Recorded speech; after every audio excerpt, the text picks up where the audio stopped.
Welcome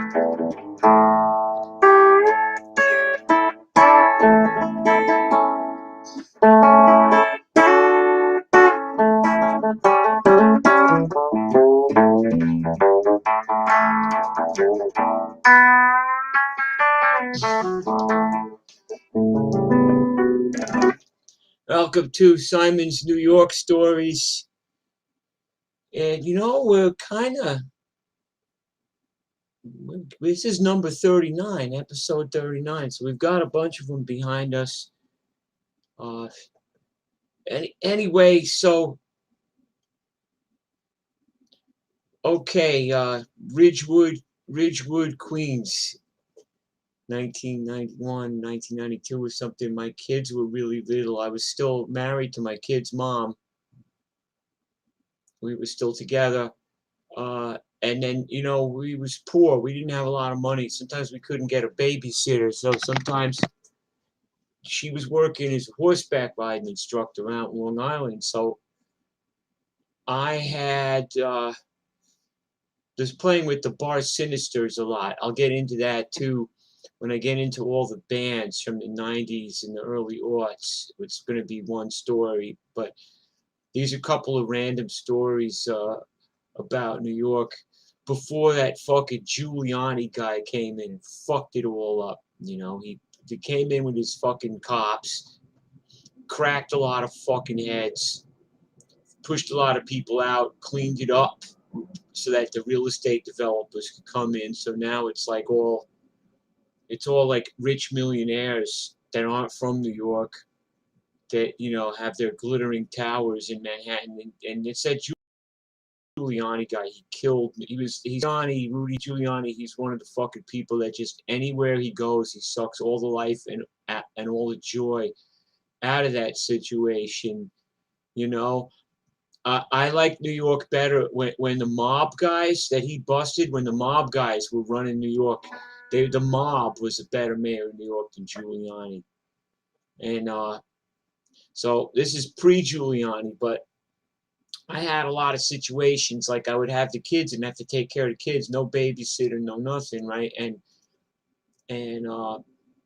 so I would have the stroller with my youngest daughter in it, and then my older daughter, I would take a string and tie it around the loop in my pants, and she would hang on to the string so I wouldn't lose her.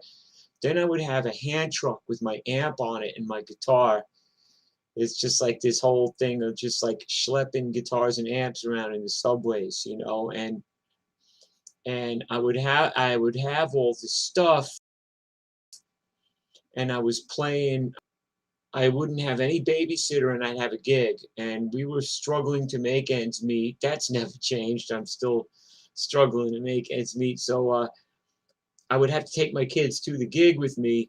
The gig, like I used to play like the Continental Divide. This is when it was still Continental Divide, and it was like I would play like the Bar Sinisters. We played 4 to 7, right? So I would take the kids in there, drag them to the Continental Divide, and like all the punk rockers would babysit them, the bartenders too, like give them orange juice or chocolate milk or something, and they'd be there in the bar, and we'd play a set, like really, fucking loud Bar Sinisters, rockabilly, punk, surf, me shoot my mouth off in the mic like I always do. So then I'd pack everything out up, we'd get paid, and I would schlep back out to fucking Ridgewood. First we were living in the Glendale section there, like 78th Avenue, but then we moved to Cornelia Street, between Cypress and Wyckoff. We were living over there. So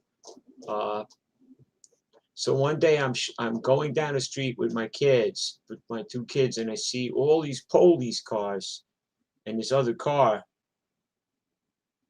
and this car is flying down the block, and all the cops are chasing him.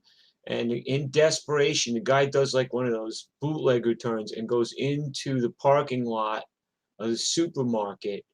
It's still there. It's on Myrtle and Wyckoff, right? So he goes into there, and the cops, now the big problem with that is that there's only one way in and out of that parking lot. So the guy just kind of played himself. Now he's in this parking lot, and the cops surround him, and I see the guy sticking a gun out the window. So I tell my kids, get down, and we got down on the ground underneath these parked cars. I stayed down, and I got up. I wanted to see what was happening. So my kids are down on the ground, and I'm kind of on top of them, and I'm looking up, and the one guy starts shooting out the window at the cops, and all these cops pull out. And this is when they still had the 38s. This is before they had the 9mm, and they just start bang, bang, bang, bang, and I saw the guy's head.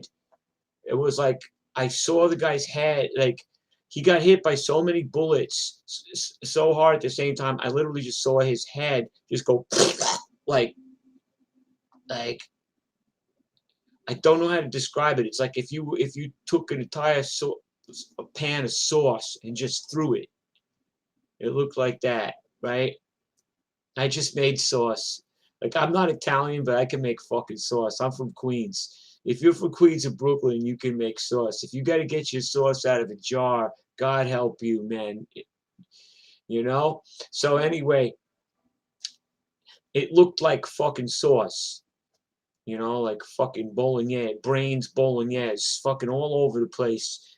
And the the guy just got his head blown off, which I saw his fucking head just disintegrate. So like now I'm like, I'm gonna get down. The cops are still shooting. The guy at the wheel of the car takes off, runs over a couple of cops, goes out on fucking Wyckoff and just jets. He gets across Wyckoff. It was like the fucking chase scene in The French Connection. The cops have to run back to their cars now, get in the cars, and they're chasing him. And I was like, holy shit. And I was kind of like half lying on top of my kids. And my kids, I was like, fuck, man. You know, thank God my kids didn't get hit. We were behind a car. We got low. I mean, I'm not like some of my friends.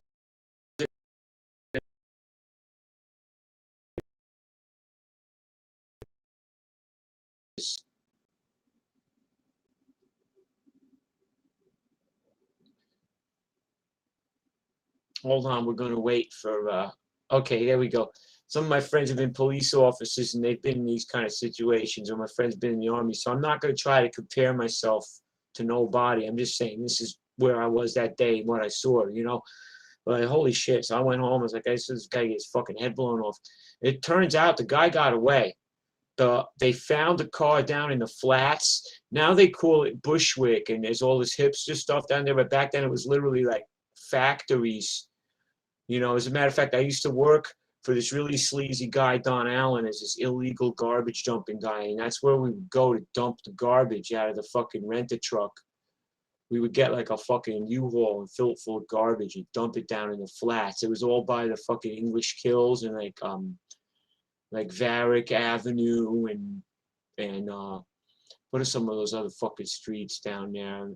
Meserole Avenue, Meserole Street, Varick Avenue, Flushing Avenue, you know, like behind Flushing Avenue and the canal and the railroad tracks. So they found the car there with the headless cadaver in it, and the guy fucking got away, the other guy. So that was a good one. But anyway, I got clean and I was playing when I had to learn kind of how to play all over again because I was just so used to playing whacked, you know, and I had to learn how to play. It used to be when I was using, I had to smoke a joint before I started practicing my guitar for the day, you know. But I always listened to my father. He said practice 5 hours a day, like Segovia. Sometimes I fall short of it because Segovia didn't have to do all his own chores, take his garbage out, cook his own meals, shop for his own food. You know, Segovia had like people working for him. All he had to do is play, and I'm not like that. I gotta like, you know, take care of myself. But you know, today I just already hit 4 hours. You know, not that it's really going to help me very much because I don't even have any gigs. This fucking COVID thing now, my gigs all got canceled. I'm right back to where I was 2 years ago. I'm kind of despondent about it, to tell you the truth. I feel like shit. I feel like I'm feeling like a piece of shit today. Like I don't even have gigs anymore. But that's one of my stories. And then that neighborhood was real weird like that, like a lot of fucking violent shit going on. Like it's also back when I was so one time I was riding my bike and I used to go down this place Snake Hill, and it's between East New York. It's right down by where I met Zahn and met the Pop Tones. And it's Cypress Hill Street and Jamaica Avenue. It goes up this big hill, and I used to go down there just to try to get some exercise. I'd do hill climbs. I'd go down Snake Hill. I'd ride my bike up Snake Hill, down Snake Hill. I'd do it like 4 or 5 times just to try to get some exercise. And this little Datsun goes by, little Datsun with tinted windows and mag wheels lowered, and the guy just like pop, pop, pop, starts shooting at me out the window of the car. And it's like the first thing you hear when somebody's shooting at you, you hear the bullet break in the sound barrier. So the first thing you hear is, then you hear wee, and then you hear crack. The last thing you hear is the report of the gun. So you hear wee, pop. So the guy's shooting at me. He shot at me a couple of times. He missed though. But I was like, I finished my hill climb. I went home. I was like, damn, man. The guy shot at, I mean, it's fucking East New York. What the fuck do I expect? So, well, what was I expecting? A yoga mat, some fucking tofu. It's fucking East New York. So, anyway, so that's a couple of my New York stories. And then, I was playing with Barbecue Bob a lot out in Jersey, but I really wanted to get my own thing going, After I left the Worms, this whole wave of hippie bands came in, and they kind of picked up on like the Worms. The Worms, we weren't a hippie band at all, man. We were like Americana, roots, rockabilly, doo-wop, soul music. We were tough, T-U-F-F, tough. We weren't. But all these bands kind of came in after us, and there were all these like, my worst nightmare, like more Grateful Dead had hippie jam bands with this, like they picked up on the funk of the Worms. And the problem is I learned my funk in Harlem in East New York, and they learned their funk from us. So they were playing that real kind of frantic kind of funk. It sounded like brine shrimp. It was like flailing around. It wasn't like, the Worms. We had a little more fucking savoir faire than that, So there was all these, and I was like, fuck this, like, it was bad enough having to be a hippie the first time around. So I decided I was going to try to like get revenge on the world and start a band. And then there was this guy, Scott. I used to see him play around. He would play around with all the bands at Nightingales, and I really wanted him to get in the band because he was a really good bass player and he looked the part. And then I got a postcard in the mail from this guy, Glenn, and he was like, I heard you trying to start a band and I play the drums. So I got together with these guys and they were great. And we started the Bar Sinisters, and these guys were great. And we were like, we're going to play fucking rock and roll, And we used to try to like bait the hippies. Like one time, I burned a Grateful Dead t-shirt on stage, and my kid's mom gave me turpentines. We were playing Nightingales, and I poured turpentine onto the shirt, and I set it on fire. And my kid's mom, she says to me, don't worry, this will work. And work it did. It's like the thing about turpentine is once you burn that shit on fire, you can't really put it out. I mean, the whole stage was burnt on fire. I was like, holy shit, how do I fucking get out of this one? And like Chuck was there.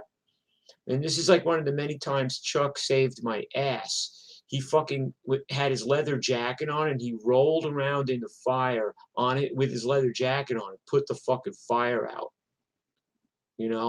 Chuck used to fall asleep on stage all the time. He'd sit down, and he's got narcolepsy. So we'd be playing and he'd be like, and I'd be like, hey, Chuck, wake up and play. He'd start playing. But one time he fell asleep on stage and we set his shoes on fire. We gave him a hot foot. We stuck matches in the soles of his feet and burnt them on fire. And the heat got to his feet and he was like, So we fucking set his shoes on fire one time on stage to fuck with him. But this time he's put the fucking turpentine out. It emptied the place, man. Everybody left. We cleared the fucking place, man, because we burnt a fucking Grateful Dead T-shirt on stage. It was a Jerry Garcia T-shirt. That's what it was. So anyway, but Scott and Glenn were fucking great. You know, we used to get together. I'd show them these songs I was writing. You know, all those early Bar Sinisters tunes. Riptide, I'd Be Grateful If You Were Dead, Dirty and Mean. And then we would do some of the Speed, Weed, and Whiskey. I taught them all that stuff. And we would do like this, you know, we would do our punk rock tunes also. And Johnny Thunders at the time was really a forgotten man. Kind of like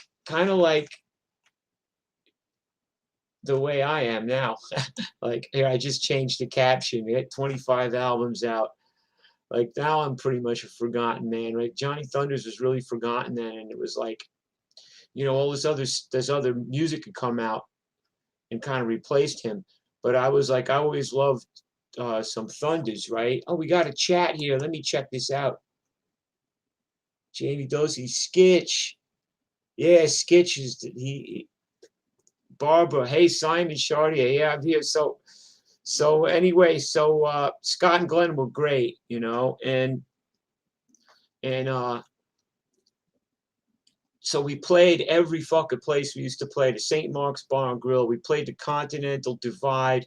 We used to play Nightingales, you know.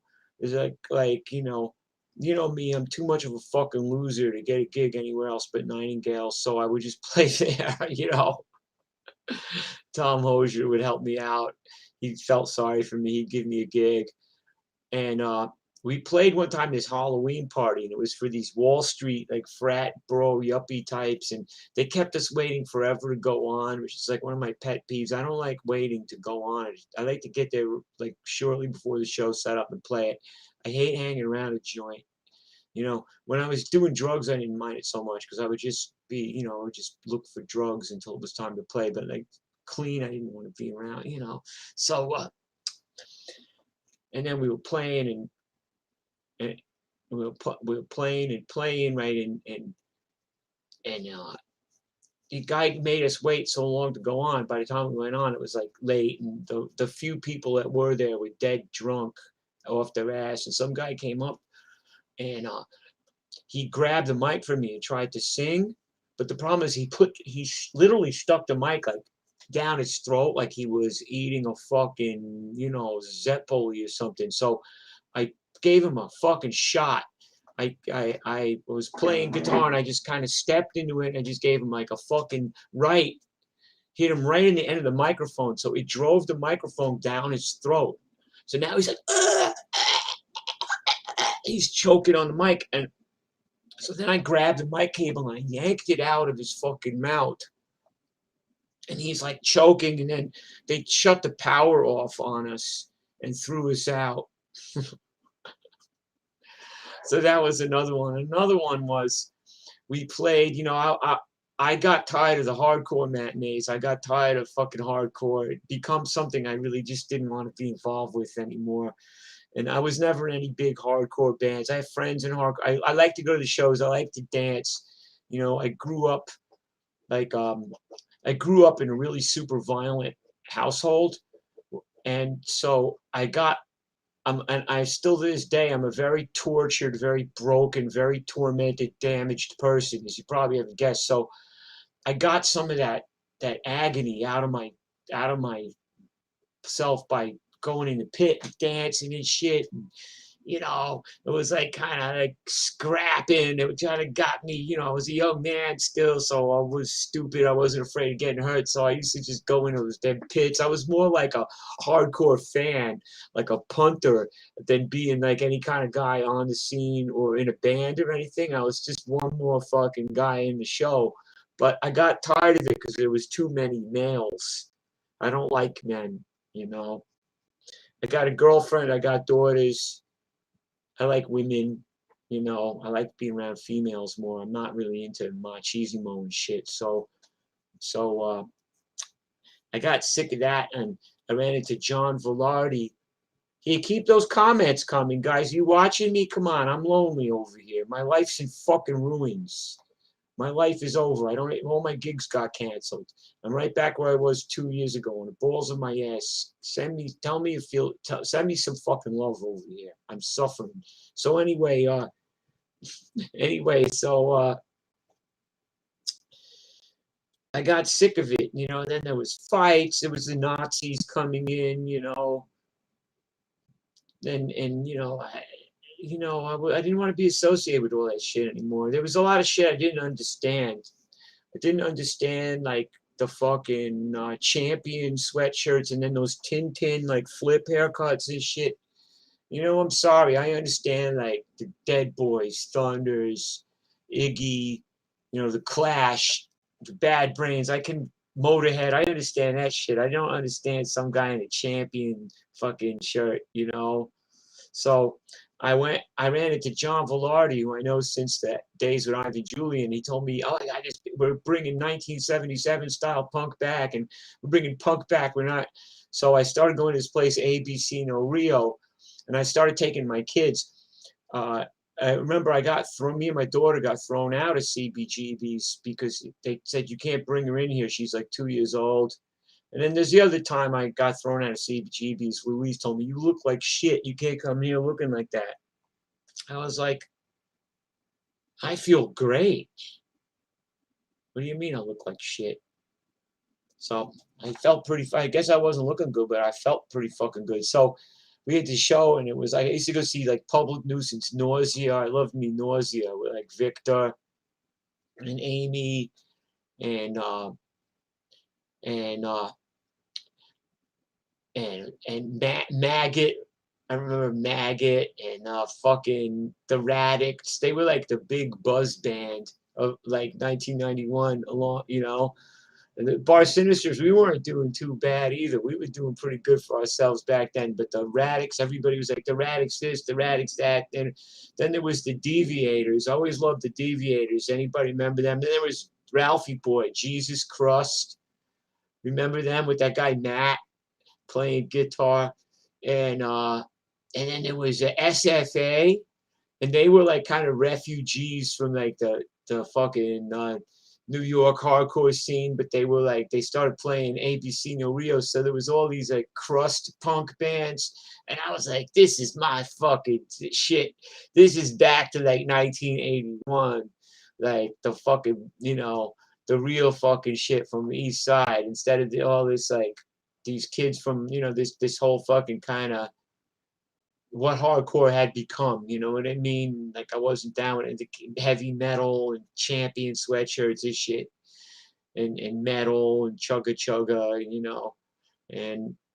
And so I really got into it.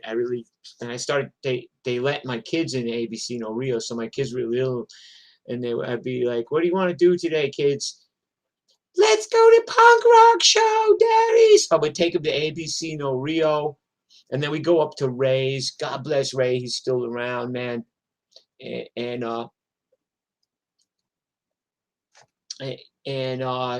we go up to Ray's, and I get them a chocolate malt. Half the time my daughter would vomit the malt up on me or whatever. But like we go to the ABC No Rio. I remember one time, and then all the people loved my kids, the punk rock people, so they would help. And I started taking the kids into the pit on my back or on my shoulders, and so I was like, "Watch this, we're gonna go in the pit," and they'd be, "Daddy, I want to go." Like 4 years old, I used to take them in the fucking circle pit on my back. And then one time, like my other daughter, she was still like a year old, and so you had to change her diaper. So I changed her diaper right there in the show, and then my other daughter picked it up, and it was like, fucking big, dirty poop diaper, and she threw it right into the pit. And there was all these crusties like moshing in the pit. They didn't even know they were falling on it. There was like shit all over the place. They were already so fucking dirty, they didn't even smell it. So those are some fucking good times. Another thing I liked about ABC No Rio is they had a really low ceiling, like only about an 8-foot ceiling. So they had these pipes. So I used to climb up on the ceiling of it and hang from the pipes and just drop into the crowd. I used to love doing that shit. I saw a lot of good shows there, and you know, it was kind of like getting back to fucking hardcore punk rock, you know, because it became this whole other thing. Like I said, it became this whole like macho jock kind of heavy metal thing, and it alienated. I felt alienated, but so that's my, you know, and like I said, the Bar Sinisters, those guys were great, but they really fucking were. We don't really speak anymore, you know. Uh, they hate me now, but it's like whatever went down, it's like, you know, I'll always think about them with love because, you know, they, you know, they, they really fucking had just some legendary times in my life with them, you know, and like all, so now this fucking COVID shit's back, and then people have been getting sick, and I was like, I know what's gonna happen. I know it's gonna. So like, sure enough, my gigs got all getting canceled, you know, and I really only want to do any more Simon and JJ, and then my jazz thing I play restaurants with because you know I could go in a restaurant, sit in the corner and play jazz, and I'm not selling out. I'm playing the, you know, modern jazz, bebop, what I want to play. I'm not selling out. I'm swinging. I don't. But if I'm gonna play rock and roll, I got to play from my heart. And I've been playing in a bunch of bands that I've trying to. I realized that Rockaway was going to totally go downhill, you know. So I was trying to get out of the circuit in Rockaway. I was trying to get some things going, and I played this one place a couple of times, and then they told me they're not going to be booking any live music. So that was kind of a big setup for me. And I started this other band, and I had high hopes for it because everybody in the band is really fucking great, and they look the part. They're all like real. They look cool, and they're all like kind of stars on the Lower East Side in their own right. But the band isn't. It's it's it didn't work out. There's two people in the band that don't get along. There was a lot of friction. So that band kind of, it died like right off the bat, you know. And then this other band I've been playing with, but they I've been playing with this other band, and like I said, I've always had a misguided sense of loyalty and kind of stay around these dysfunctional situations too long. It's one of my many self-destructive behaviors, you know. And so I was in this other band just too long, and there's people in the band that are just so burnt out from like years of getting high that they can't really get through a gig anymore. And we were going to play these gigs, and by the end of the gig, the guy just wouldn't be able to play. He just couldn't play Mary Had a Little Lamb.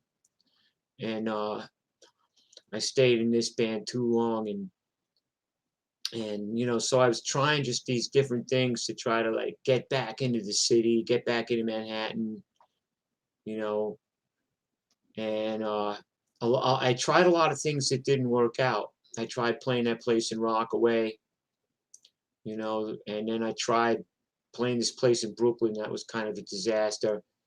Brooklyn sucks for the most part. It's snottier and snobbier than Manhattan. You know, it used to not be that way when I was a kid, when I worked there and lived there, you know. Now it's just kind of like, it's like Switzerland or something, you know. Uh, I'm glad you love the stories. Night in Jail was excellent. I love that place. You know, like I said, I'm such a fucking loser. That was the only place I'd get a gig sometimes. And he'd give them to me.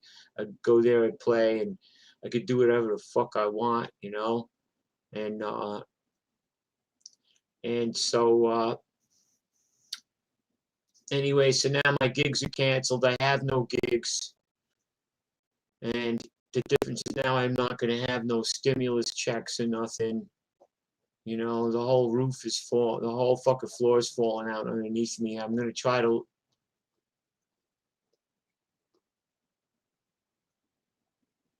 I'm going to try to fucking live off of like a small handful of guitar students. I got no gigs anymore. And indeed, some of the situations I was in were very dysfunctional, and I had to remove myself anyway. So even if there was gigs, I had to remove myself from these situations, you know.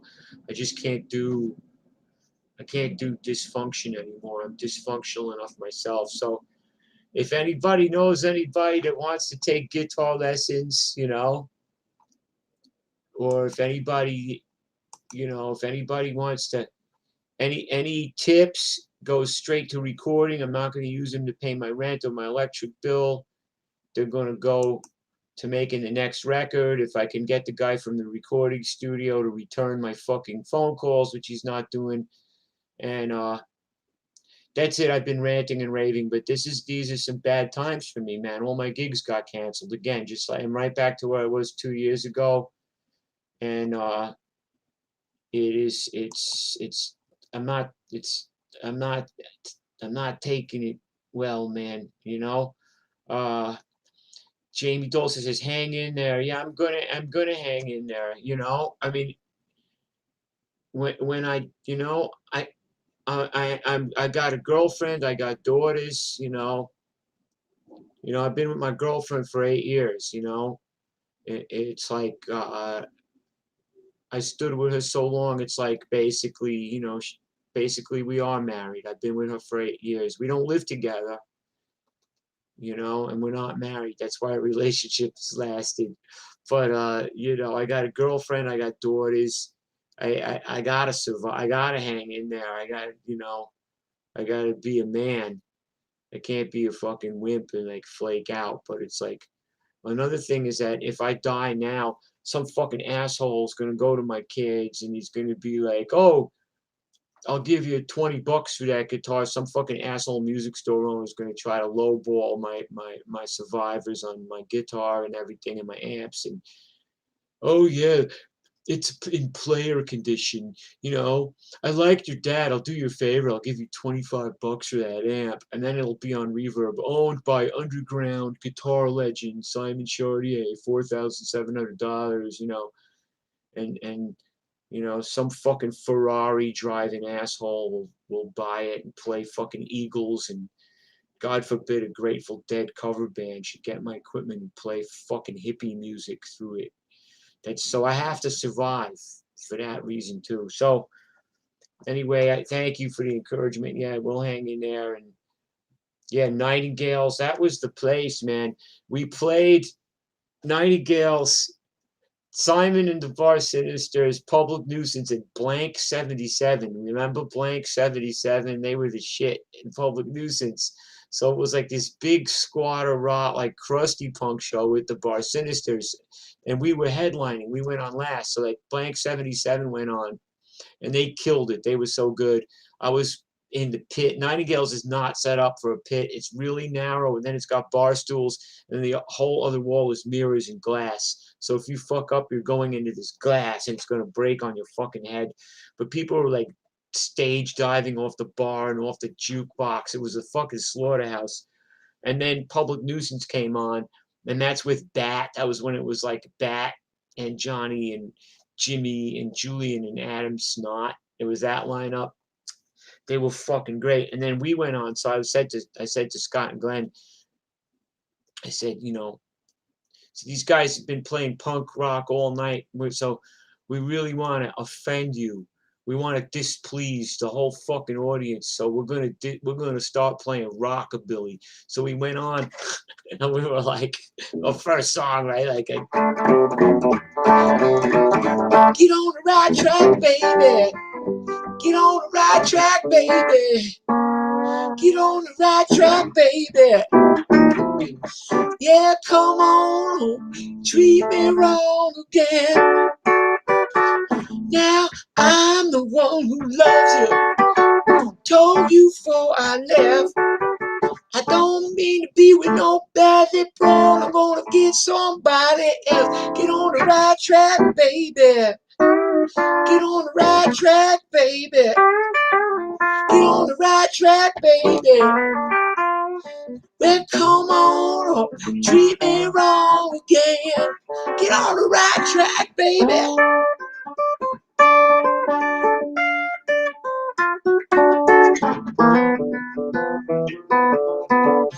The whole place exploded. All right, like this Nightingales. I don't know how many people would hold. Not a lot of people, but it was fucking packed. Like walls of people. The whole place exploded into a mosh pit. Not a fight. Not like, but a fucking mosh pit. Like they wrecked. We played rockabilly. They were falling on us. I'm amazed my guitar didn't get broke. It was like the craziest and best fucking pit, right? So the whole show was like that. And then at the end, we were like, okay, we're going to patronize you now, play some punk rock. So, like, we were playing, like, I'm gonna return way out past the shore, drifting out to sea. Won't see you no more, riptide. We played all that shit. So, the end of the show, Tom Hosier comes up to me and he's indignant. He's like mortified. He's like, I'm never gonna have one of these fucking homeless squatter, fucking derelict Bowery bum shows here again. You can't have your homeless squatter, homeless people punk shows here again with these fucking Bowery bums. I'll never do it again. Fuck you, Simon. I hate you.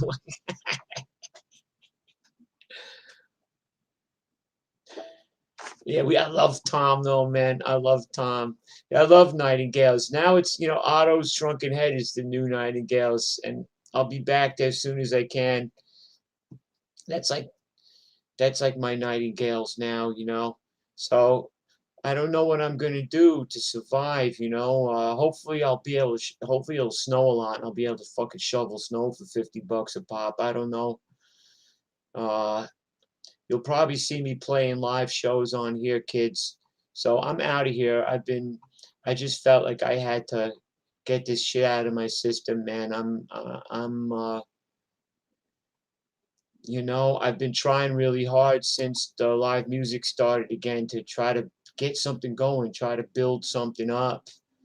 And some of the things I've done succeeded, and some of the things I've done have failed. But now it's just like, boom, or uppercut, man. Uppercut's bad, so that's a bad way to get hit. So I just caught one of them shits. So all right, kids, love you. That's my Simon New York stories. This was number 39. I'll keep doing it till I run out of story. I consider Hurricane Sandy the death of the old New York. Like it died. Sandy died. It was the last gasp of old New York. So we'll go up to Sandy, and then after that it's like time for some other shit. Love you guys. Take care.